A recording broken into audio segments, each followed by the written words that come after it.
সব গণতান্ত্রিক রাজনৈতিক দলের প্রতি আস্থা রাখতে চায় বিএনপি। তবে নতুন নতুন দাবি তুলে নির্বাচনকে ব্যাহত বা বিলম্বিত না করার আহ্বান জানান দলটির নেতারা। তারা বলেন, পরবর্তী সরকারই অন্তর্বর্তী সরকারের উপদেষ্টাদের সেফ এক্সিটের ব্যবস্থা করে দেবে। এদিকে গুম নিয়ে সংস্কৃতি মন্ত্রণালয়ের এক ডকুমেন্টারির কাজে সিলেটের সীমান্ত পরিদর্শন করেছেন বিএনপি স্থায়ী কমিটির সদস্য সালাউদ্দিন আহমেদ। প্রধান উপদেষ্টার কার্যালয় থেকে গুম খুন নিয়ে ডকুমেন্টারি করার উদ্যোগ নেওয়া হয়েছে। তাতে অংশ নিতে সিলেট সফর করছেন বিএনপির সিনিয়র নেতা সালাউদ্দিন আহমেদ। 2015 সালে তাকে যে পথ দিয়ে গুম করে ভারতের শিলংয়ে নেওয়া হয়েছিল, তিনি সেই স্থানও পরিদর্শন করেন। সংবাদকর্মীদের বর্ণনা করেন সেই ভয়াবহ ঘটনা। আমাদেরকে যাদেরকে গুম করা হয়েছিল এবং আমি সহ অনেকেই বর্ডার ক্রস করে অন্য দেশে পাচার করা হয়েছিল, সেই বিষয়ে একটা ডকুমেন্টারি ফিল্ম নির্মিত হচ্ছে সাংস্কৃতিক মন্ত্রণালয়ের অধীনে। সেটার শুটিং এর জন্য এসেছিলাম আমি তামাবিল দাউকি বর্ডারের ওখানে গিয়েছিলাম। এদিকে রাজধানীতে এক আলোচনা সভায় পিআর পদ্ধতি এবং ভোট নিয়ে কথা বলেন বিএনপির দুই সিনিয়র নেতা।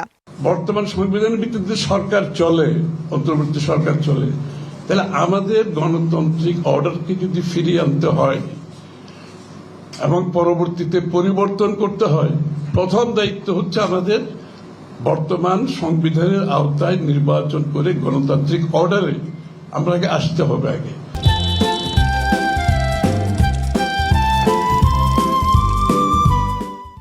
সবাই যদি একমত হয়ে যাবো তাহলে বাকশাল কি দোষ করেছে?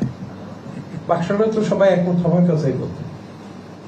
কাজে মানুষের তো মতবিরোধ থাকবে, এবং গণতন্ত্র কিন্তু সেটাই বলে যে majority, rule of majority. Gazipur মহানগর বিএনপি ঐতিহাসিক রাজবাড়ী মাঠে সদস্য সংগ্রহ ফর্ম বিতরণ অনুষ্ঠান। এতে যোগ দিয়ে কোনো চিহ্নিত সন্ত্রাসী ও চাঁদাবাজ বিএনপির সদস্য হতে পারবে না বলে মন্তব্য করেন বিএনপির সিনিয়র যুগ্ম মহাসচিব অ্যাডভোকেট রুহুল কবির রিজভী।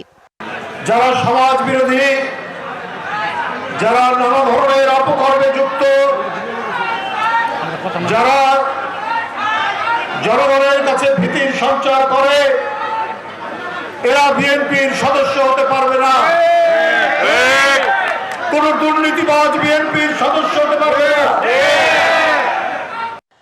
পরবর্তী সরকারই অন্তর্বর্তী সরকারের উপদেষ্টাদের সেফ এক্সিটের ব্যবস্থা করে দেবেন বলে মন্তব্য করেছেন বিএনপির আরেক নেতা শামসুজ্জামান দুদু। ময়মনসিংহ মহানগর তাঁতি দলের সাথে সাবেক রাষ্ট্রপতি শহীদ জিয়াউর রহমানের কবর জিয়ারত শেষে সাংবাদিকদের কথা বলেন তিনি। যারা এই সরকারে আছে, পরবর্তী সরকার স্বাভাবিক নিয়মে তাদের সেফ এক্সিটের বিষয়টি ভাববে। Sultana Swarna, DBC news, Dhaka.